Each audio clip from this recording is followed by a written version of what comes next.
ఆయన కొందరి ఉదాహరణ వారికి మరి ఆయన మనకిచ్చాడు. ఆ ఉదాహరణలో కొన్నిటిని మీ ముందు పెట్టనివ్వండి. మొట్టమొదటిది, పరిశుద్ధత అంటే జ్ఞానము కాదు. బిలాముకు జ్ఞానం ఉండేది కానీ పరిశుద్ధత లేదు.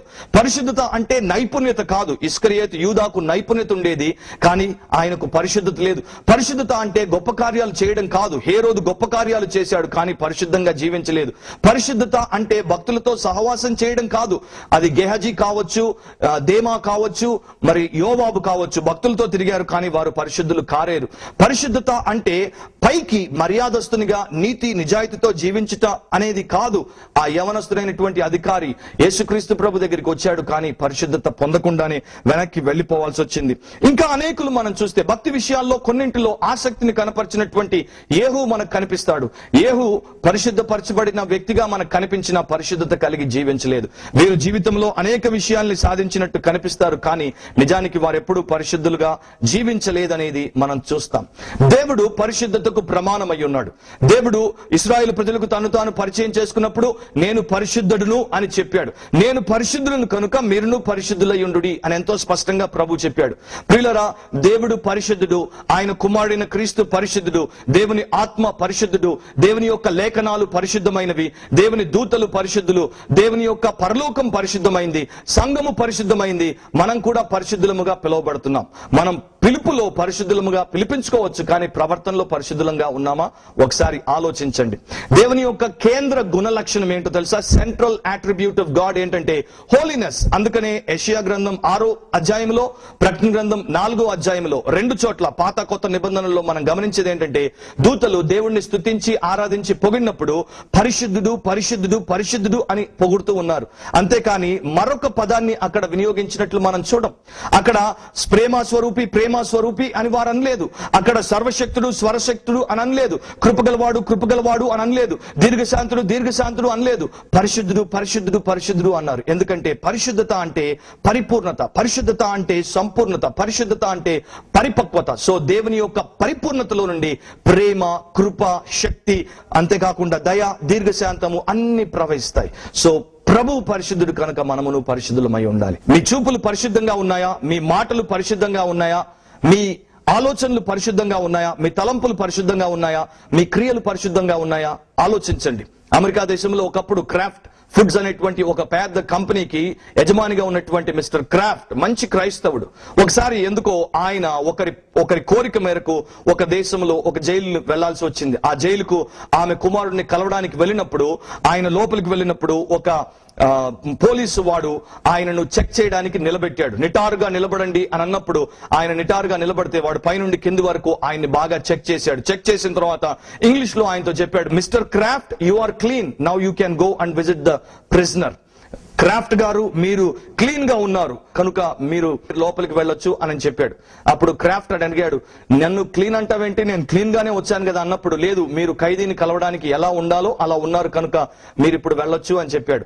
క్రాఫ్ట్ ఆ మాటల గురించి ఆలోచించుకుంటూ కాస్త దూరం పోయిన తర్వాత ఇంకొక మలుపు తిరగాల్సి వచ్చింది. ఆ మలుపు దగ్గరికి వచ్చినప్పుడు ఆయన అక్కడ నిలబడి ఆలోచించాడంట, ఒకవేళ ఆ మలుపు అవతల యేసుక్రీస్తు ప్రభు నిలబడుండి నన్ను ఆపి, క్రాఫ్ట్, నేను నీ హృదయాన్ని పరీక్షించాలి, నీ హృదయం క్లీన్ గా ఉందో లేదో చూడాలి అని ఒకవేళ ఆయన అడిగితే నేను ఆయనను ఎదుర్కోగలనా అని అక్కడే నిలబడి ప్రభువుకు ప్రార్థన చేశాడంట, ప్రభువా, నా హృదయాన్ని మీరు శుద్ధీకరించండి అని. అవును ప్రియ సహోదరి సహోదరులారా, మత్తయి సువార్త 5వ అధ్యాయం 8వ వచనంలో యేసుక్రీస్తు ప్రభు వారు అన్నారు, హృదయ శుద్ధి గల వారు ధన్యులు అని.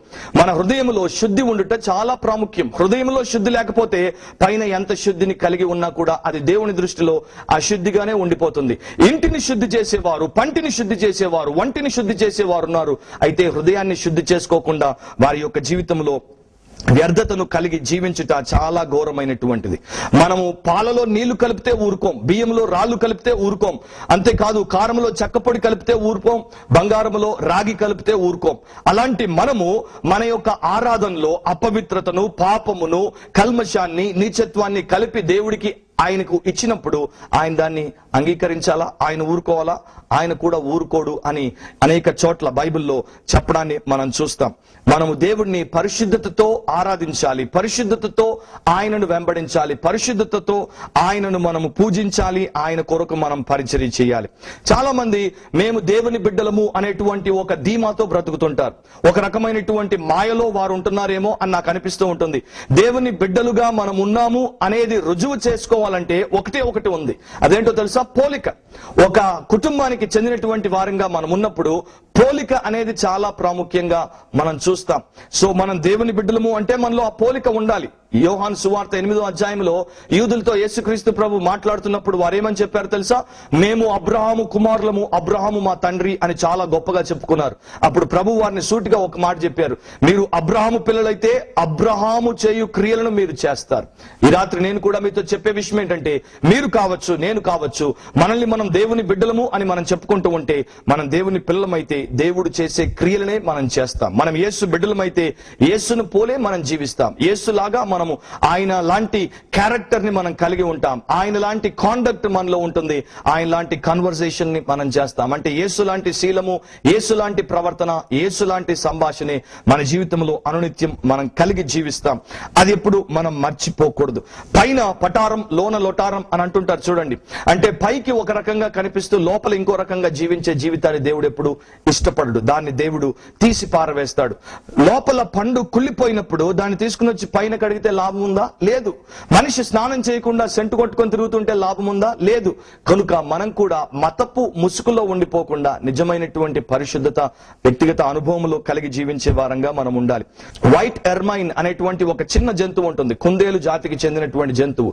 తెల్లని ఉన్నితో అది ఎంతో అద్భుతంగా కనిపిస్తుంది. దానికి గొప్ప గుణ లక్షణం ఉంది. ఆ గుణం ఏంటంటే అది మురికిని, అపవిత్రతను ఇష్టపడదు. అది చెట్టు తొర్రల్లో, కొండపేటల్లో బ్రతుకుతుంది. అయితే వేటగాళ్లు దాన్ని పట్టుకోవడానికి ఒక పథకం వేస్తారు. అది వేటకు ఆహారానికి బయటకు వచ్చినప్పుడు దాని నివాస స్థలాన్ని మురికితో, నల్లటి మసితో వారు పూసేసి దాని వెనక కుక్కల్ని విడిచిపెడతారు. అది కుక్కల్ని పసిగట్టి వేగంతో దాని యొక్క ఇంటికి పరిగెట్టుకుంటూ వస్తుంది. ఎంత వేగంతో వస్తుందో అదే వేగంతో ఆ మురికిని చూసినప్పుడు అక్కడే ఆగిపోతుంది. ఆగిపోయినప్పుడు ముందేమో మురికుంది, వెనకాలేమో కుక్కలు వెంటబడుతున్నాయి. దానికి ఒకే ఒక తీర్మానం చేయాలి. ఆ తీర్మానం ఏంటంటే, నేను లోపలికెళ్లి మురికిని అంటించుకుని నా ప్రాణాన్ని కాపాడుకోవాలా, లేకపోతే